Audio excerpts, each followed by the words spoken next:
नमस्कार साथियों। तो आज इस वीडियो के अंदर हम सीटेट जो तैयारी है सीटेट की वो उसका ज़िक्र करेंगे कि किस तरीके से सीटेट की तैयारी हो सकती है बिना कोचिंग या बिना किसी गाइडेंस के, खुद के बलबूते पे, खुद के अनुभव से या फिर खुद के अपनी समझ से किस तरीके से सीटेट की तैयारी हो सकती है। तो सबसे पहले मैं बता देती हूँ 2023 सीटेट फॉर्म 27 अप्रैल से शुरू हो चुके हैं और 26 मई तक चलेंगे। अगर आपने अभी तक नहीं अप्लाई किया है तो आप कर सकते हैं। एग्ज़ाम जो है जुलाई और अगस्त के अंदर हो जाएगा कंडक्ट, जुलाई के लास्ट वीक या अगस्त के फर्स्ट वीक तक 2023 में ही। और एग्ज़ाम मोड जो है वो ऑनलाइन होगा। पिछली बार भी ऑनलाइन ही हुआ था, इस बार ऑनलाइन होगा। और अभी जो है आगे ऑलमोस्ट सेंटर के सभी एग्ज़ाम आपको ऑनलाइन ही देखने को मिलेंगे। तो सीटेट का सबसे पहले हम यहाँ पे सिलेबस के बारे में ज़िक्र कर लेते हैं कि सीटेट के सिलेबस में होता क्या है।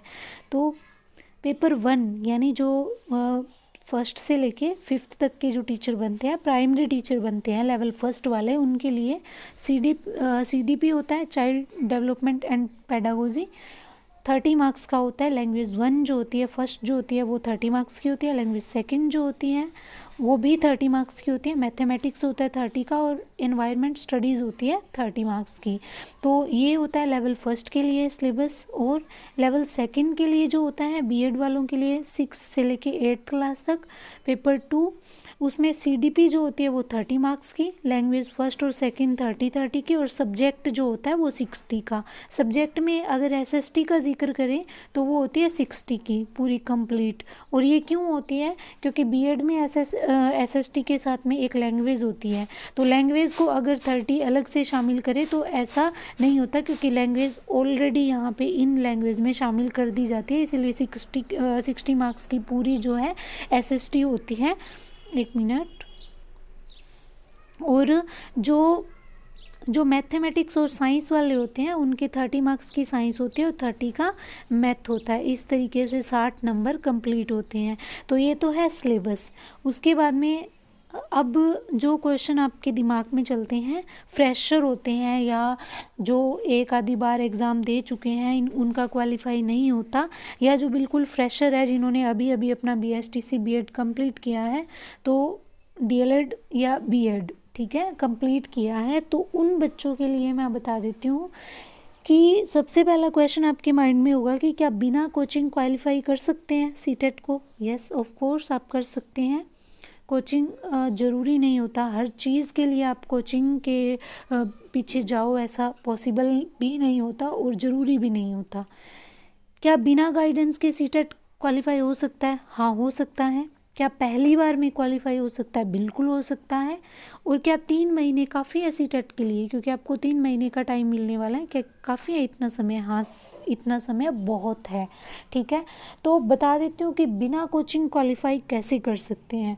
तो देखिए, जो टेट एग्ज़ाम्स होते हैं, जो पात्रता परीक्षाएं होती है, एलिजिबिलिटी टेस्ट होते हैं, वो एक किस्म के एंट्रेंस टेस्ट होते हैं। उनके अंदर एक निर्धारित क्राइटेरिया होता है 60% का। अगर आप 60% ले जाते हो तो आप नेक्स्ट जो मेंस का एग्ज़ाम होता है या जो स्क्रीनिंग टेस्ट होता है उसके अंदर बैठ सकते हो, मतलब उसके लिए आप एलिजिबल हो जाते हो। तो ये पूरा 150 मार्क्स का होता है और उसका 60% बनता है 90। तो आप 90 मार्क्स पे इसको क्वालिफाई कर सकते हैं। पहली तो ये बात। दूसरा, कई बच्चे घबराते हैं कि हमें 100 से अबव मार्क्स लेने हैं, मेरिट बनेगी।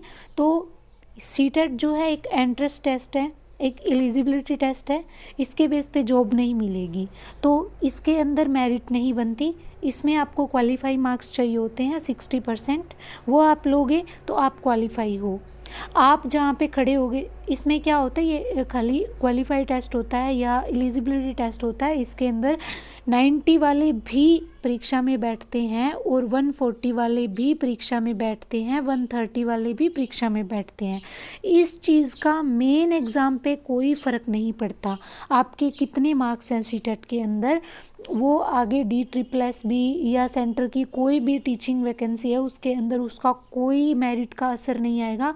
उसकी मेरिट सिर्फ और सिर्फ सेकंड जो एग्ज़ाम होगा वो डिसाइड करेगी। ठीक है, तो कोचिंग वगैरह में तब जाते हैं जब आपके सामने ऐसा होता है कि मैं खुद के गाइडेंस के अंदर इतने ज़्यादा मार्क्स नहीं ले सकता।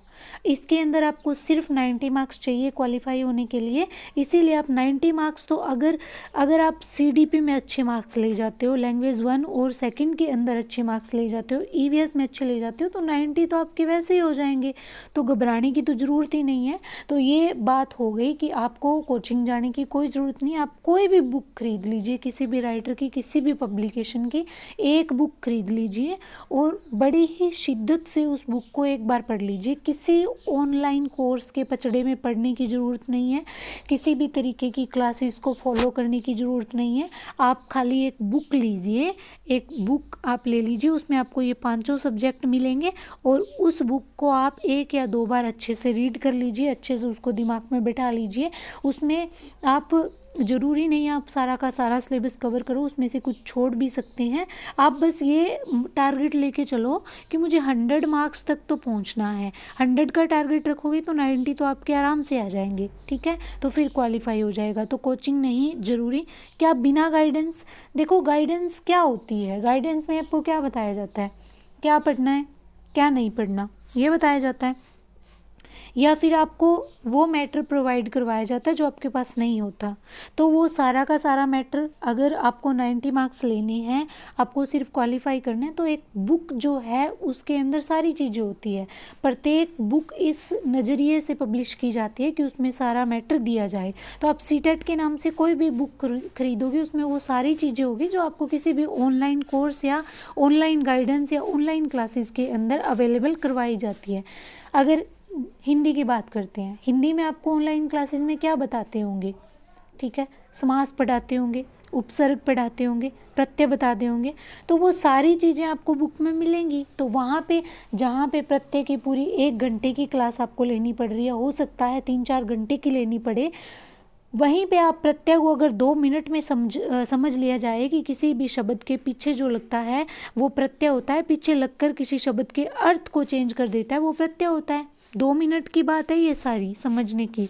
उसके बाद आप उसका प्रैक्टिस कर लो, 10-15 क्वेश्चन सोल्व कर लो, आपको समझ आ गया। कहाँ ज़रूरत पड़ रही है आपको ऑनलाइन गाइडेंस की या ऑफलाइन गाइडेंस की, तो आप अपनी बेस पे कर सकते हो। क्या पहली बार में क्वालिफाई हो सकता है? हाँ हो सकता है। आपको टारगेट रखना है 100 का, ठीक है। 100 में से अगर आप 90, ठीक है, अगर आप 90, 95, 99, 95 इतने मार्क्स ले जाते हैं तो आप क्वालिफाई हैं।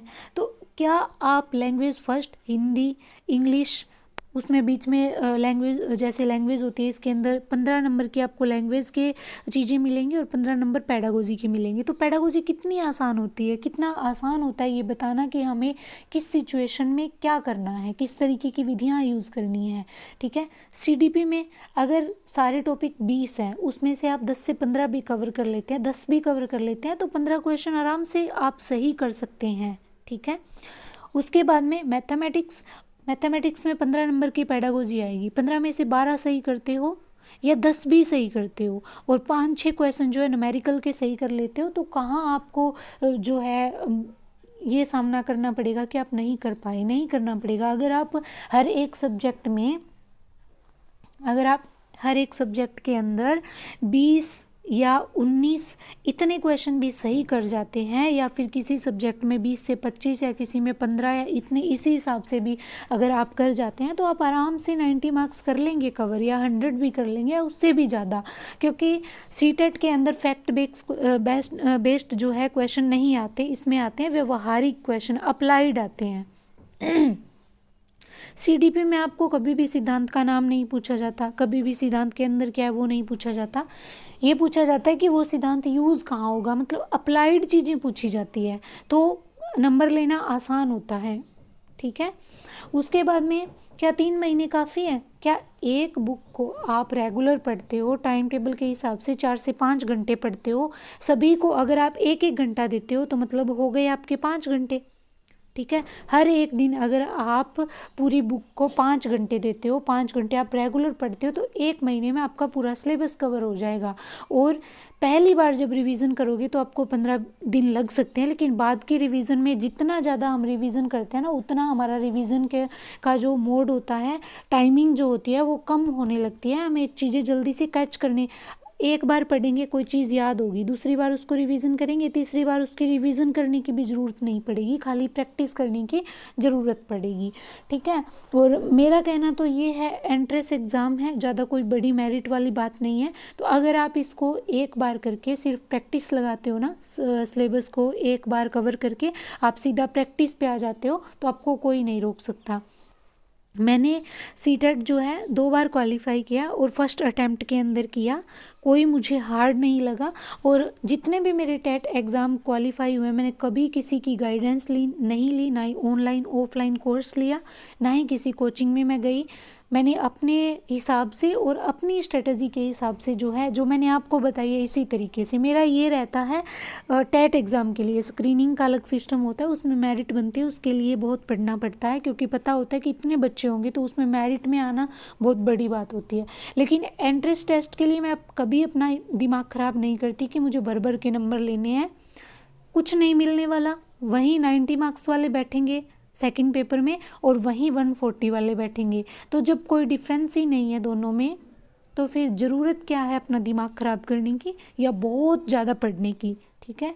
तो ये सीटेट के बारे में पूरी मैंने आपको जानकारी दी है, और आप इस तरीके से आराम से, आप किसी की मत सुनिए। मुझे पता है ऑनलाइन दुनिया लुभाती है, बहुत लुभाती है कि वो फलानी कोचिंग, फलानी क्लासेस, मुझे यूट्यूब पे क्लास जो है ज्वाइन कर लेनी चाहिए। ऐसा कुछ नहीं होता। आप चुपचाप अपनी एक बुक खरीदिए और उस बुक को आप डेली 5 सब्जेक्ट को 1-1 घंटा दीजिए, बस।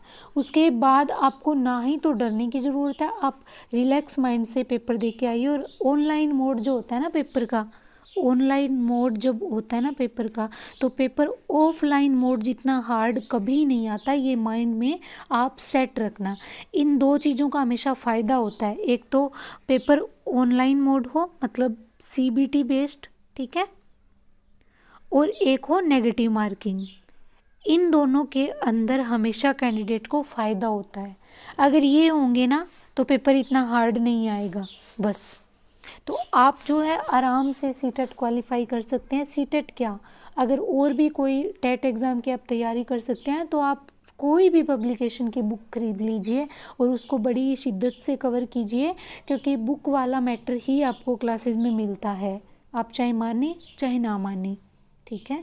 तो ये जानकारी थी। अगर आपको अच्छी लगे, अगर आपको गाइडेंस की ज़रूरत थी स्ट्रेटजी के लिए, तो ये वीडियो आपको कैसा लगा आप रिव्यू ज़रूर दीजिएगा। और अगर आप अच्छे से पहले से जानते हैं तो ये बहुत अच्छी बात है कि जब हम इस सिचुएशन में आ जाते हैं ना कि हम खुद से डिसाइड कर पाएँ कि हमें क्या करना है, तो वो हमारा बहुत अच्छा मोड होता है और वो हमें पेपर को क्वालिफाई करने के लिए आगे की तरफ लेके जाता है। लेकिन जो फ्रेशर्स होते हैं वो थोड़े से परेशान होते हैं कि हमें क्या करना चाहिए, तो उनके लिए ये वीडियो है। तो लाइक करें, शेयर करें और अपना रिव्यू ज़रूर दें इसके बारे में कि आपको ये स्ट्रेटजी कैसी लगी। ठीक है। Thank you.